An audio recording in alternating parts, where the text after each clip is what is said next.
Abi ön şu tarafı çekiyoruz.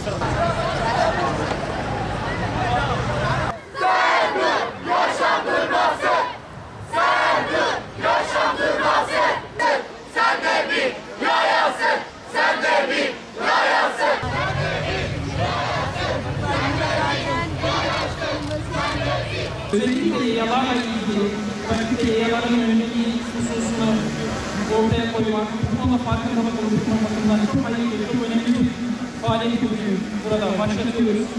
Bu konuda bütün kurum kuruluşlarından, özellikle sivil toplum kuruluşlarından, öğrencilerimizden ciddi bir destek de bekliyoruz. Biliyoruz ki idare ile bürokrasiyle tek başına bu işlerin üstesinden gelmek mümkün olmuyor.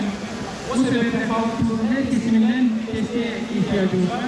Ben bu çalışmanın hayırlı sonuçlar olmasını diliyorum. Trafikte farkındalığı arttırmak, yaya ve trafiğe bağlı olarak kuralların anlaşılmasını sağlamak ve özellikle her yıl yaşadığımız büyük acıları yok etmek noktasındaki bir kararla bugün başkent çalışmasındayız. Diyarbakır'daki gelişen şehir ve altyapıda özellikle trafikte saygı anlamında bir önemli aşamaya da ulaşmış bulunuyoruz.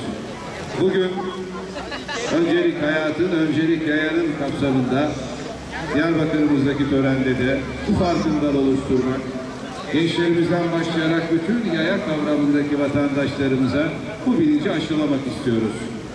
Çabamız ve dileğimiz vatandaşlarımızın katkısıyla Diyarbakır'da ve tüm Türkiye'de yaşanan kayıpları artık yaşamamak, acıları bir daha yaşamamak. Burası Diyarbakır. Burada meclis hayatın öncelik yıllarını etkileyecek çerçevesi.